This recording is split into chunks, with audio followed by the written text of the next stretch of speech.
One of the biggest decisions you're going to have to make when visiting Rome is where to stay. Where do you stay in Rome? Rome's a big city. I've got the perfect neighborhood for you if you're looking for a neighborhood that's a little bit off the beaten path. A neighborhood that's not overly impacted with tourists. Yet it's safe, it's clean, it's got some of the best dining in all of Rome. It's connected very well to the city through its public transportation system with buses and metros. The neighborhood is Testaccio. Welcome to Testaccio. It's a really nice day, living in the right space. Breathing your grace, got me feeling some kind of way.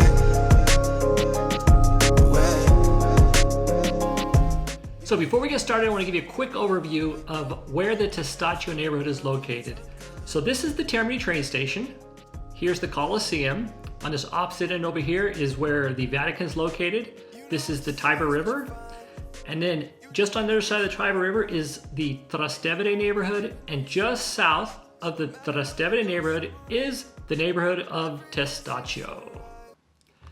Okay, we're looking here on the map, and this is the Testaccio neighborhood. While it is not centrally located to many of the sites that you came to see to Rome, they're very easily accessible by the metro nearby. But right now we're going to focus kind of what's Testaccio, what's it about, what's down there, and what are some of the sites that are right there within the neighborhood of Testaccio. Now, Testaccio has a couple of really neat squares, and here's one here, as well as this Piazza Testaccio. Now, both of them have restaurants. There's little eateries. There's gelaterias, coffee shops, just all kinds of things to kind of like enjoy the atmosphere. Now, this is predominantly like a family-oriented Italian neighborhood. It's a very clean neighborhood, a very safe neighborhood. But when you're in these parks, you're going to see a lot of kids playing, kicking a soccer ball or just running around. It's kind of an authentic Italian neighborhood. There are two neighborhoods that are really known for their great cuisine, and one of them is the Trastevere neighborhood, which is just to the north across the Tiber. And then you also have Testaccio. And so while you're in this area, there aren't a lot of like really huge sights to see within the neighborhood. There is a lot of great dining, and we all go to Italy to experience the dining, the pasta and the pizzas and all of the Italian foods, and the seafood is great here. Testaccio has some wonderful restaurants, and there's one place I want to show you down here. It's called the Testaccio Market. Now, it's an indoor marketplace that is only open till around 2 in the afternoon. Even if you're not staying in the Testaccio area, I highly recommend you come down one afternoon and enjoy this market. It's wonderful, and you won't be disappointed.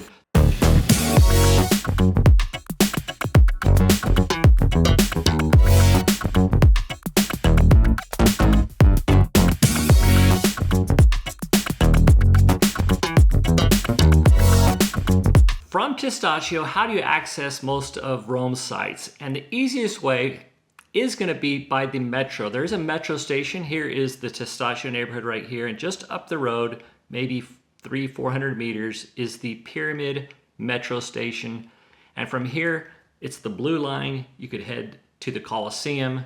You can head to Circus Maximus. You can head to Termini, where you can hop on another metro line. Let's look at these as we come down here. There's lots of areas of the city that you can access right from the, this is Circus Maximus. You can also, there's a metro station right here at the Colosseum, so it's very easy to go visit the Colosseum.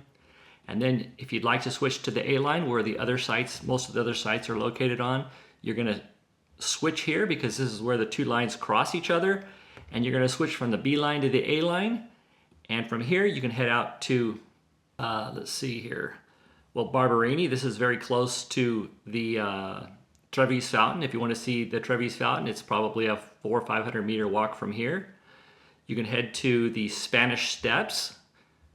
If you want to go down to Piazza del Popolo, there's a metro station right here called Flamino, which you can hit the Piazza del Popolo as well as the Villa Borghese, which is a beautiful park. Lots to see there, lots of museums.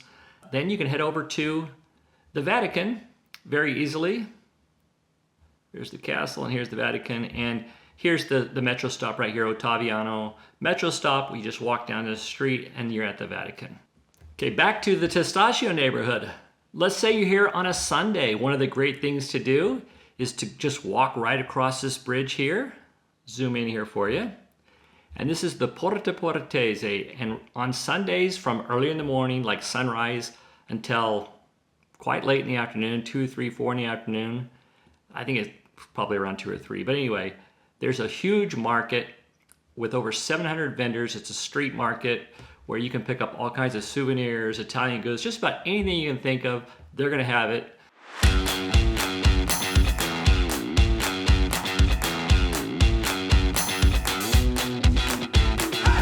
If you have watched some of my other videos, I often use an app called Kamoot. Now Kamoot, the reason I use that is because it is a paid app, but in the city of Rome, it's free to use. It's one of their demo cities, and I can create like itineraries or maps for you to follow that will give you GPS directions from place to place. It'll also kind of give you a little bit of information about each of the sites that you're seeing along the way.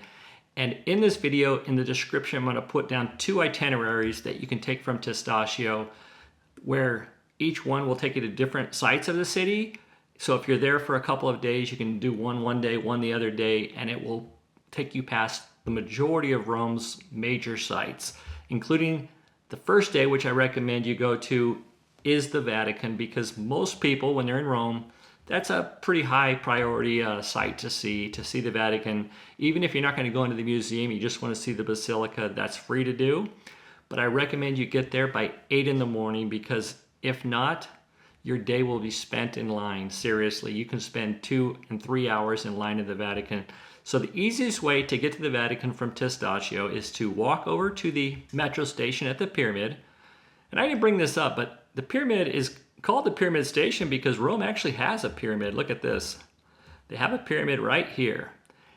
The pyramid was built in 18 BC. It's about 35 meters tall, 120, 130 feet tall, and there's a nice Protestant cemetery, a very important cemetery. It's small, but a cemetery right behind it that you can kind of tour.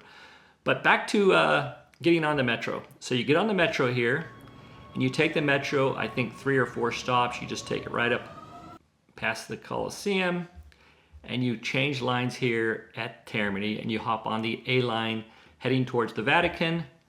And metro cars come about every 3 to 5 minutes, so you just get down there and one will be coming fairly shortly. It does not take long at all. Here's the Vatican.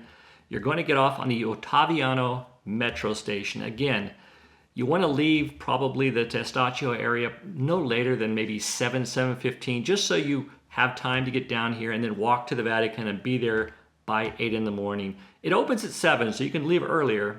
If you get there by 8, you're going to spend maybe 15, 20 minutes in line compared to a couple of hours in line. And lines start to develop very fast from 8 till 9 to 9 to 10. Again, if you can get there earlier, go for it. It's great. If you can get there by 7, you're not going to have any line at all. So we're going to start here at Ottaviano Metro Station that we talked about. We're going to walk down this road here, head to the Vatican, visit the Vatican. When we're done with the Vatican, we're going to walk down this really neat area. It's very majestic, heading out of the Vatican towards the Castel Sant'Angelo. Now, if you decide to visit the Castel Sant'Angelo, I'm not sure what it costs. It's around 10 euros, and it takes about an hour. It's definitely a pretty cool building. It's a neat castle, and inside the castle, there's actually a couple of little restaurants. There's a rooftop terrace where you can look out and see parts of Rome and look back at the Vatican. It's kind of a very interesting sight to see for sure. So if you have the time, feel free to drop in there.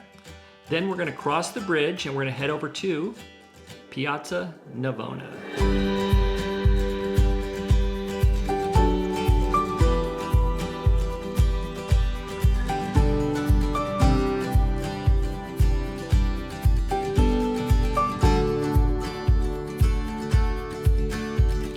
So once we're leaving Piazza Navona, we're going to be walking down heading across to Campo dei Fiori. It's the oldest outdoor market in Rome. It runs every day of the year. It's been going on since like the 1800s. And it runs every day from early in the morning till around 4 or 5 in the evening, at late afternoon, however you look at that. But it's inside there, there's a place right in the corner as we come down in there. There's a place right here called Forno. There's a big sign on it. And in there, forno means oven. So it's an oven where they cook pizzas, breads, pastries, all kinds of stuff.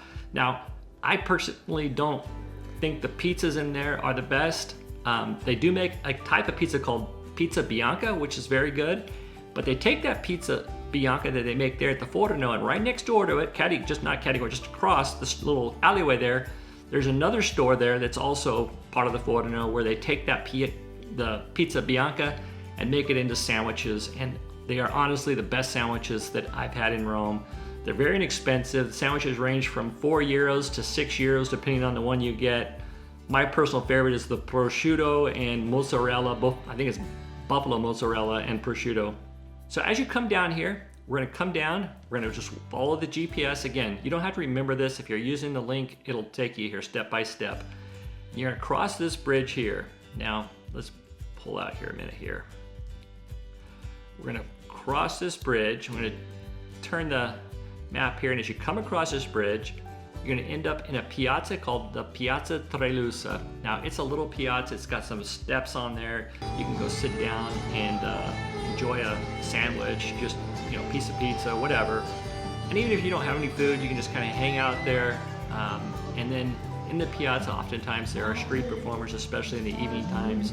All day long, it's kind of a hub for activity, and definitely fun to check out. So be sure to do that. Then what we're gonna do is just follow the GPS into, this is Piazza, where the Church of Santa Maria is at.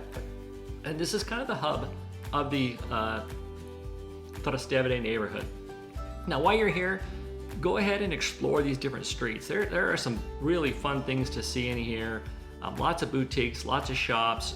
Whatever you're looking for, they have it here. And it's a very pedestrian friendly area, so you can walk around. There are some cars here and there, but a lot of the streets have no cars at all. So anyway, explore the Trastevere area. And then when you're done, you're just gonna take this road straight across. Okay, it just winds out. Now there's also some interesting restaurants and stuff here along the way. There's a little restaurant called right around here, one of my favorites. It's a small restaurant. It's called Papare, I think. Papare, yeah, that's the name of it. And you know, it's not a huge restaurant, but to get a nice plate of pasta, and they specialize in the carbonara, especially the kind with the artichoke hearts, or fried artichokes, not the hearts, but fried artichoke.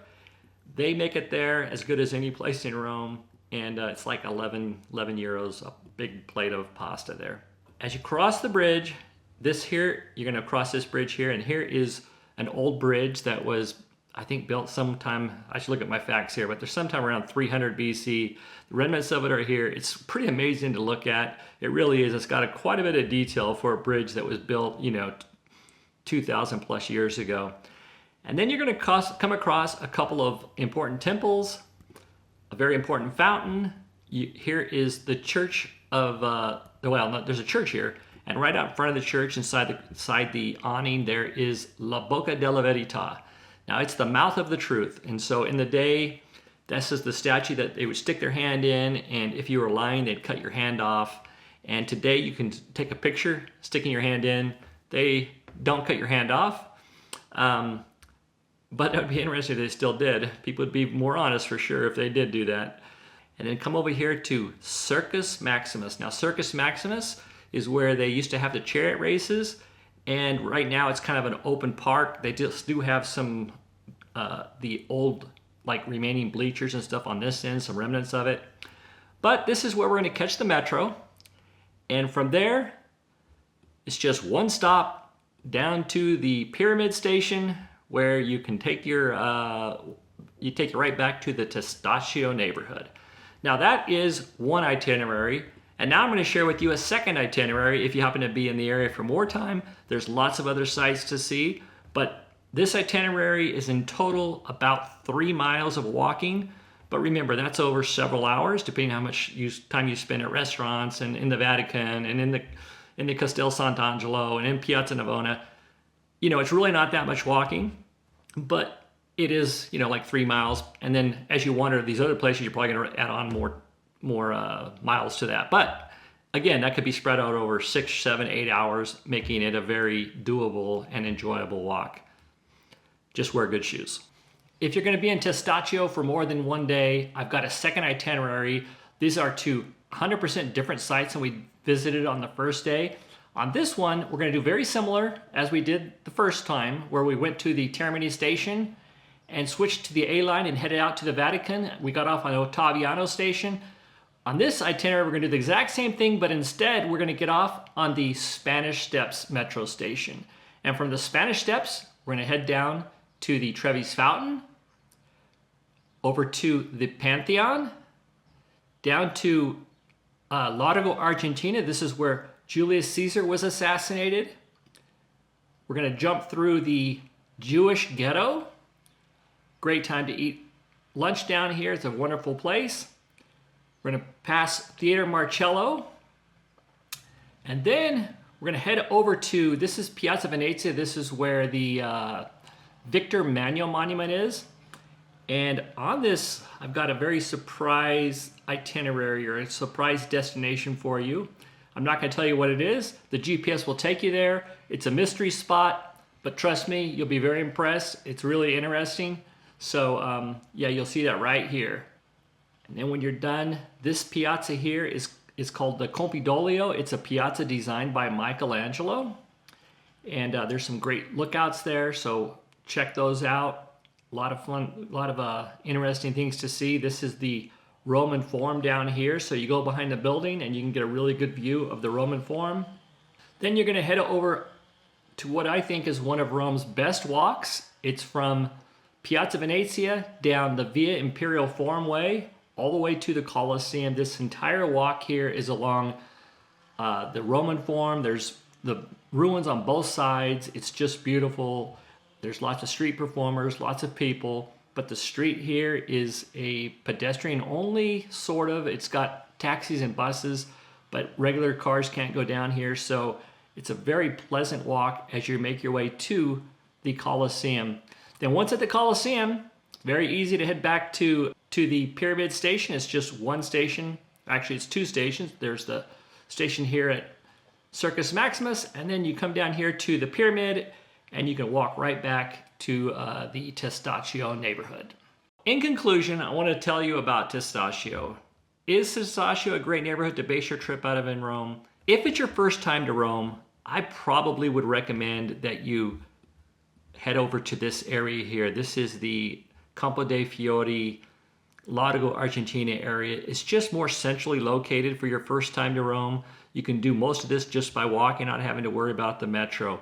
But if you're looking for a more authentic area, more like less touristy, and just a fun, clean, nice atmosphere with still easy access to Rome, if you're coming to Rome for your second, third, fourth time, and you want to try something a little bit different, Testaccio is wonderful. Lots of restaurants, lots of things to do and see, especially when you consider the fact that the metro's close by. It makes it very convenient. And so I highly recommend this area for you. There's no one size or one area that fits everybody perfectly. You have to consider what you're looking for when you're coming to Rome. Will you be disappointed with this area? I don't think so. Not if you understand the pluses and the minuses before you come. And there's definitely a lot of pluses for being within this area of Testaccio. To the next one, alla prossima, ciao.